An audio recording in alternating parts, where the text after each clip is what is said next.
வணக்கம் வியூவர்ஸ், எல்லாரும் எப்படி இருக்கீங்க? இன்னைக்கு நம்ம வாங்க சாப்பிடலாம்ல நம்ம பார்க்க போற ரெசிபி சாக்லேட் ப்ரௌனி. இது வந்து இன்னைக்கு கிறிஸ்மஸ்ன்றனால நாங்கள் வீட்டில் செய்கிறோம். ஆனால் நீங்கள் எந்த பர்த்டே பார்ட்டி இல்லைன்னா வந்து யாராவது கெஸ்ட் வராங்கன்னா கண்டிப்பாக நீங்கள் வந்து இது வீட்டில் செய்யலாம். ரொம்ப சிம்பிளாக செஞ்சலாம், ரொம்ப டைமெல்லாம் எடுக்காது. ஐஸ்கிரீம் வச்சு சர்வ் பண்ணிங்கன்னா ரொம்ப சூப்பராக இருக்கும். ஸோ இது எப்படி பண்ணுறதுன்னு பார்க்கலாம் வாங்க. தேவையான பொருட்கள் பார்த்துக்கலாம். 200 கிராம் அளவுக்கு வெண்ணெய் எடுத்துக்கோங்க.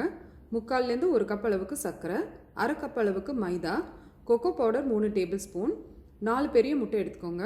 கூடவே 1 டீஸ்பூன் அளவுக்கு வெனிலா எசன்ஸ், அப்புறம் 3/4 டீஸ்பூன் அளவுக்கு உப்பு, அப்புறமா செமி ஸ்வீட் சாக்லேட் நான் 200 கிராம் எடுத்திருக்கேன். நீங்கள் வந்து ஸ்வீட் சாக்லேட் கூட எடுத்துக்கலாம். இப்போ அடுப்பில் ஒரு பேன் வச்சுக்கோங்க. அது சூடானதும் அதில் வந்து வெண்ணெயை சேர்த்துருங்க. வெண்ணெயை சேர்த்து அது வந்து ஜஸ்ட்டு கரைஞ்சா போதும், ரொம்ப வந்து அது கொதிக்கிற மாதிரி விட்டுறாதீங்க. ஜஸ்ட்டு கரைஞ்சி சூடாக இருந்தால் போதும். இப்போ இதில் நம்ம வந்து சாக்லேட்டை சேர்த்துருவோம். சாக்லேட்டை சேர்த்து அப்படியே லைட்டாக அப்படி கொஞ்சம் நேரம் விட்டுருங்க. அதுக்கப்புறமா பார்த்தீங்கன்னா அது தானே கரைஞ்சிரும். அப்புறமா ஒரு ஸ்பேட்டிலா யூஸ் பண்ணி இந்த மாதிரி கரைச்சி விட்டிங்கன்னா நம்ம சாக்லேட் சிரப் ரெடி ஆகிடும். அடுத்ததாக ஒரு பவுலில் முட்டை எடுத்துப்போம். கூடவே சர்க்கரையை சேர்த்துடலாம். சர்க்கரையை சேர்த்ததும் ஒரு விஸ்க் இல்லைன்னா பீட்ரு யூஸ் பண்ணி நல்லா அதை வந்து நம்ம அடிக்கணும். நம்ம வந்து எவ்வளோ தூரம் பீட் பண்ணுறோமோ அவ்வளோ தூரம் அதில் வந்து ஏரியேஷன் ஆகும். அந்த பீட் பண்ணுறது வந்து ரொம்ப ரொம்ப முக்கியம். இப்போ பாருங்கள், இந்த மாதிரி இருக்கணும் பார்த்தா.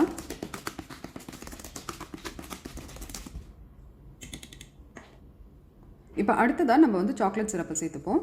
சாக்லேட் சிரப் சேர்க்கும் போது ஒரு விஷயம் ஞாபகம் வச்சுக்கோங்க, அது வந்து சூடாகவே இருக்கக்கூடாது. சூடாக இருந்ததுன்னா இதில் சேர்த்த உடனே முட்டையெல்லாம் பிரிஞ்சிடும்.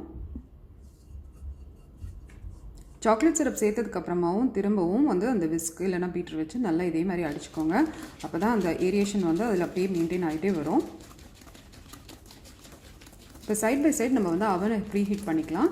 அவன் வந்து ஒரு 180 டிகிரியில் 20 நிமிஷம் போல் ப்ரீஹீட் ஆகிற மாதிரி வச்சுக்கோங்க.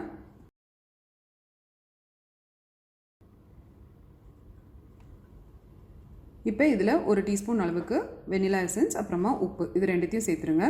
உப்பு சேர்க்குறனால இந்த ப்ரௌனியில் வந்து ஒரு டிஃப்ரெண்ட் டேஸ்ட் இருக்கும்.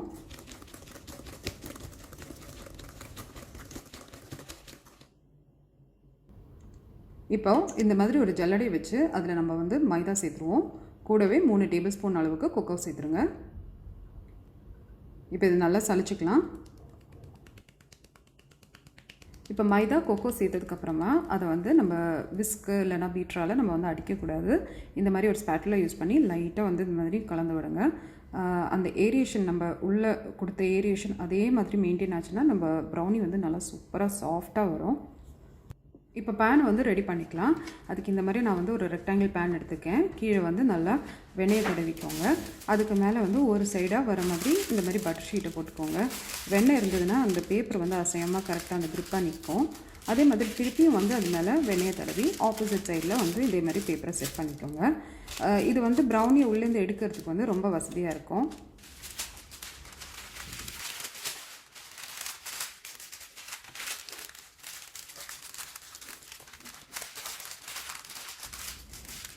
இப்போ நம்ம ப்ரௌனி மிக்சரை இதில் ஊற்றிடுவோம்.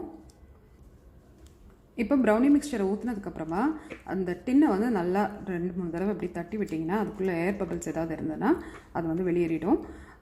இதை வந்து நம்ம எவ்வளோ நேரம் வேக விட போகிறோன்னா, நான் 180 டிகிரியில் ஏன் அவனில் வந்து 3/4 மணி நேரத்துலேருந்து 1 மணி நேரம் வரைக்கும் ஆச்சு. எல்லாரோட அவன்லேயும் ஒரே மாதிரி வரணுன்ற அவசியம் இல்லை. உங்கள் அவனில் வந்து டிஃப்ரெண்ட் டைமிங்கில் வரலாம். அதனால் டூத்பிக்கை உள்ளே விட்டு வெளியில் எடுக்கும்போது அது க்ளீனாக இருக்கணும். அது மட்டும் பார்த்துக்கோங்க. இப்போ பாருங்கள், இப்போ வந்து நல்லா ஒரு 10 நிமிஷம் நான் அதை ஆற விட்டுருந்தேன். இப்போது அந்த ட்ரேலேருந்து நான் வெளியில், அதாவது பேன்லேருந்து வெளியில் எடுத்துட்டேன். அந்த மேலே இருந்த அந்த லேயர்லாம் நல்லா செட்டில் ஆகிடுச்சு. கட் பண்ணும்போது நல்லா ஷார்ப்பான ஒரு நைஃப் வச்சு கட் பண்ணிக்கோங்க. அதே மாதிரி ஒரு தடவை கட் பண்ணதுக்கப்புறமா அதை வந்து வாஷ் பண்ணுறது, அந்த கத்தியை வாஷ் பண்ணுறது நல்லது. ஏன்னா உள்ளே வந்து பார்த்திங்கன்னா ரொம்ப ஃபஜ்ஜியாக இருக்கும். ஸோ ஒட்டிக்கிற சான்சஸ் இருக்குது. இப்போ பாருங்கள், நான் கழுவிட்டேன். இப்போ வந்து கட் பண்ணும்போது நல்லா ஈஸியாக கட் பண்ணிடலாம். அந்த ஷேப்பே மாறாது, நல்லா சூப்பராக இருக்கும். ஸோ இப்போ பாருங்கள், பேக்கர்ஸ் கிட்ட கிடைக்கிறத விட சூப்பர்பான ப்ரௌனி நம்ம வீட்டிலே ரெடி ஆகிடுச்சு.